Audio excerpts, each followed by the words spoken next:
Bollywood stars पर जमकर हमला करने वाली कंगना रनौत को राजनीति में देखना कितना इंटरेस्टिंग होगा ना।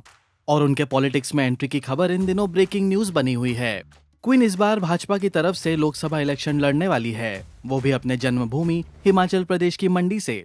लेकिन कंगना से पहले कई बॉलीवुड के बड़े सितारे हैं जो इलेक्शन में खड़े हो चुके हैं। आज हम आपको उनके बारे में बताएंगे। मेगास्टार अमिताभ बच्चन भी चुनावी मैदान में उतर चुके हैं। बिग बी ने साल 1984 में कांग्रेस की तरफ से प्रयागराज से चुनाव लड़ा था, जो पहले इलाहाबाद कहलाता था। राजीव गांधी के कहने पर उन्होंने ये कदम उठाया था, क्योंकि उस वक्त उनके रिश्ते नई ऊंचाई पर थे। मजे की बात यह है कि वो चुनाव जीते भी, लेकिन बोफोर्स घोटाले में शामिल होने के आरोप लगने के बाद उन्होंने जुलाई 1987 में अपनी सीट से इस्तीफा दे दिया। इसकी वजह ये भी बताई गई थी कि अमिताभ बच्चन को लगने लगा कि वो राजनीति के लिए नहीं बने हैं। इंडियन सिनेमा में बेहतरीन योगदान देने वाले गोविंदा ने एक्टर से राजनेता बनने की शुरुआत साल 2004 में की। उन्होंने कांग्रेस पार्टी की ओर से लोकसभा चुनाव लड़ा और जीत भी हासिल की, लेकिन बहुत ज्यादा समय तक उनका राजनीति के साथ तालमेल नहीं बैठ पाया और उन्होंने पॉलिटिक्स से दूरी बना ली।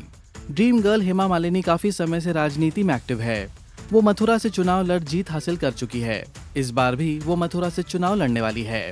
मेगास्टार अमिताभ बच्चन की बीवी और लेजेंडरी एक्ट्रेस जया बच्चन 5 बार राज्यसभा सांसद चुनी जा चुकी है। पहली बार 2004 में समाजवादी पार्टी से सांसद के रूप में उन्हें चुना गया था। उन्होंने कई मुद्दों को पार्लियामेंट में उठाया है, जिसके क्लिप्स कई बार वायरल भी हुए हैं। सनी पाजी भी चुनावी मैदान में उतर चुके हैं। उन्होंने साल 2019 में पंजाब के गुरदासपुर से बीजेपी से चुनाव लड़ा था।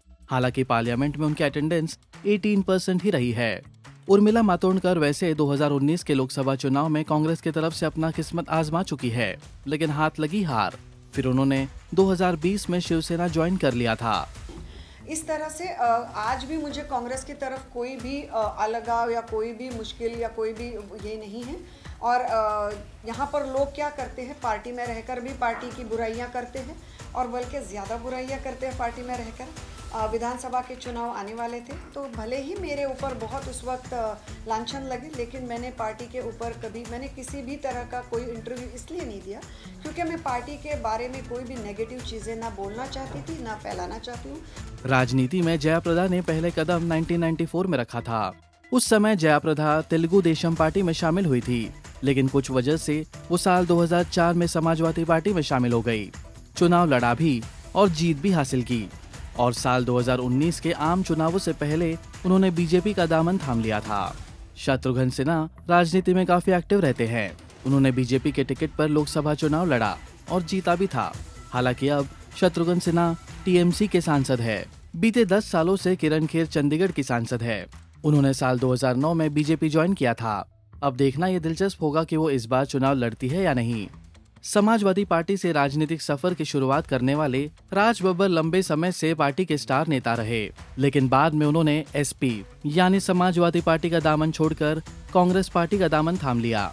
और 2019 में हुए लोकसभा चुनाव में कांग्रेस की करारी हार के बाद उन्होंने पार्टी अध्यक्ष पद से इस्तीफा दे दिया। एकता कपूर की हिट टीवी शो क्योंकि सास भी कभी बहू थी फेम स्मृति ईरानी आज बीजेपी का बड़ा चेहरा है। उन्होंने 2019 लोकसभा चुनाव में राहुल गांधी को हरा दिया था। भोजपुरी स्टार मनोज तिवारी भी बीजेपी के बड़े नेता है। वो नॉर्थ ईस्ट दिल्ली से सांसद है। साल 2009 से वो राजनीति में एक्टिव है। पहले वो समाजवादी पार्टी में थे, फिर उन्होंने बीजेपी ज्वाइन कर ली।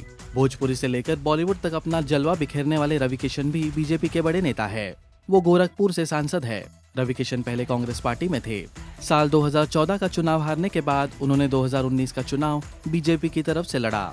वेल, सेलेब्स के एक स्टार से इस पॉलिटिकल सफर पर आपकी क्या राय है? आप किसे एक राजनेता के तौर पर देखना पसंद करेंगे?